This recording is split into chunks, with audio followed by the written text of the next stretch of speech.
This is Nightwing 96, published by DC Comics. This is the only monthly superhero book that I get. And the only reason I get this book is because Tom Taylor is the writer. When I found out that he was going to start writing the book, I'd say about 10 issues ago or so, I immediately added to my pull list. Tom Taylor is this generation's Peter David, a talented writer who can write different genres, who happens to write superheroes, and never writes a bad story.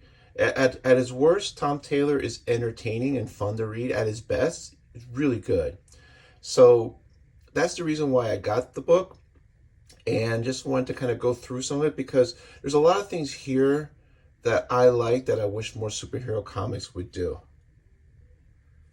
So what do I like about this book? Tom Taylor's writing is very fun. It's very good. The art is very clean. The colors are nice. They're not too dark. I see a lot of comics. There's a night scene, but there's a lot of warm colors in here. Basically, Dick Grayson is, fighting on Nemesis, Blockbuster, who's sort of like DC's Kingpin. And the thing I like about the story is that Dick Grayson is a fan favorite character, and Tom Taylor always seems to be able to get the gist of the character, the spirit of that character right, and whatever he writes. So the characters seem authentic to what you would expect them to behave. He's really good at that. And as you can see, Bruno is really good with action sequences. He's also good with quiet scenes. They have this battle, and there's a scene where the Blockbuster's asking his henchmen to help him, and this one guy says, "Hey, I just looked up the prison that I was in for 2 years. I found out you're the actual owner of it." So he curses, F you, and he flips birdies, and then they put the Comics Code authority sticker over any as objectionable. So this is objectionable, excuse me. So this is really funny. And then you have this thing where as he goes further and further away, the print gets smaller, and you have all this cursing, but it's covered by the CCA, that little sign. I thought that was really funny. And there's a lot of, the book is serious, but there's a lot of humor in here too, but not campy humor, just things that you wouldn't expect, but are done with good wit. And so after the battle, Dick Grayson and Barbara Gordon are together, and they've been, for years they've had this on again, off again relationship. And the DC, not only DC, but Marvel too, they're really reticent and hesitant to actually have superheroes have relationships. Either one writing team will do it and the next writing team will just destroy it. They just don't want them to be happy and healthy relationship, or as healthy as possible. They always have to be a lot of angst and drama and just this entire feeling that they have to be like miserable to do this greater calling. So they're having this conversation. He writes Barbara Gordon well too. All these characters are written well. They have their own distinct personalities. They are just really went well. Like I said, Peter David I would describe as not a good superhero comics writer. He's a good writer that can write superheroes, but he's also good at different genres. Tom Taylor is the same, and that's why I made that comparison.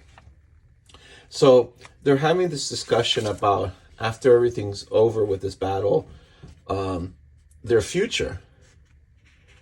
And there's this one scene where he's like, "Hey, I'm not sure, it could be dangerous." And Barbara Gordon's going to quote this, says, "Dick, I'm going to say something, and it will mean you having to fight a lot of Bruce's more toxic programming along with your own stuff.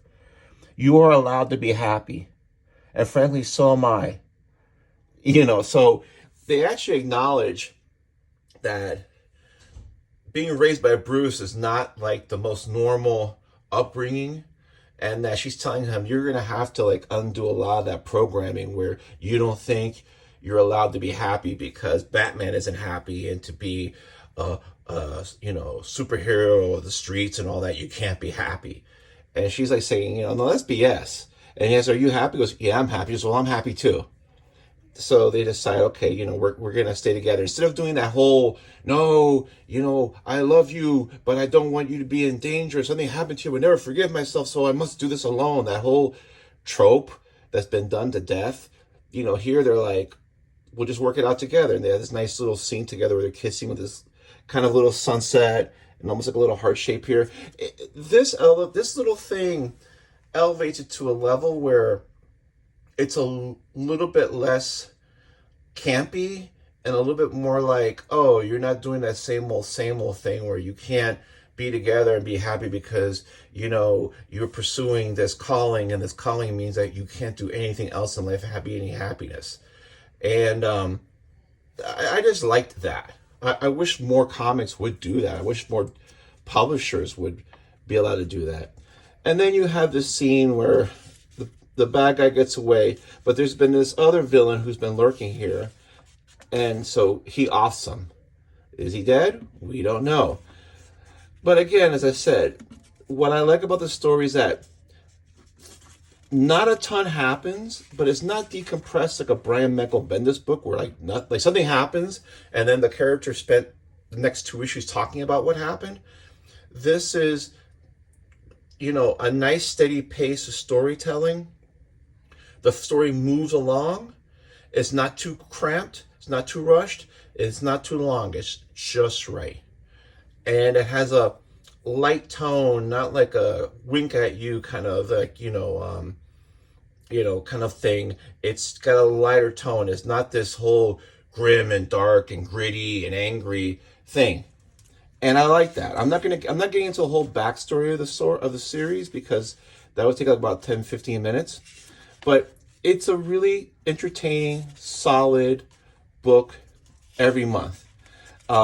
They include members of the Bat family. They include the Teen Titans. And it's nice that they're acknowledging that this fan favorite character has relationships with other fan favorite characters.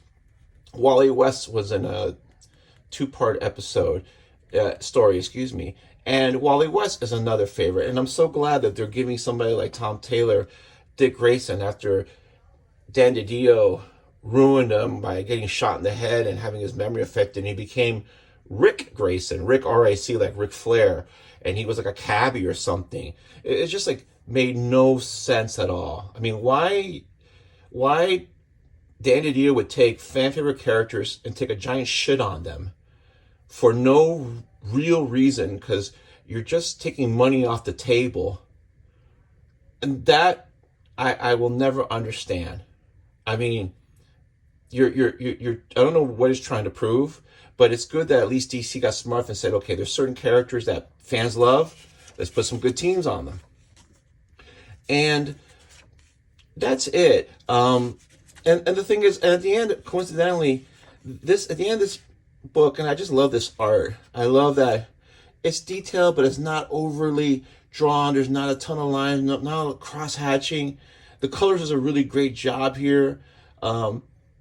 Here, like with these, like this almost like Rembrandt lighting from the sun and the warmth of the late sun rays. It's just overall good team, good art team. But what actually made me think about reviewing this and made me think about this book and why I like it so much is that the back of the book contains a preview for an upcoming Batman limited series that's drawn by Mark Silvestri. So here you have Batman with like a 15-pack. And you have the typical dark art with all the cross-hatching on the lines and this really dark color palette where it's really hard to see anything. And then you have, everybody, you have like dark. Everything's dark and dreary. And, it's a typical Batman book. And then like Batman, I guess, takes off and flies off in a cape. Although I don't know what's going on here because he's got like his fists here and all that. But, this super roided out Batman. I mean, I know if you buy Mark Silvestri comic, that's what you're buying it for.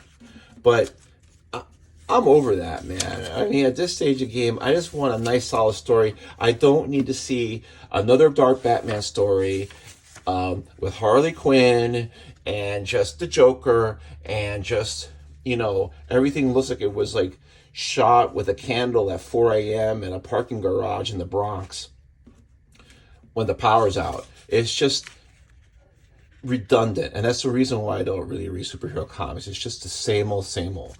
This is a nice change of pace. So if somebody puts a gun to your head and makes you buy a superhero comic, get Nightwing, because Nightwing is interesting.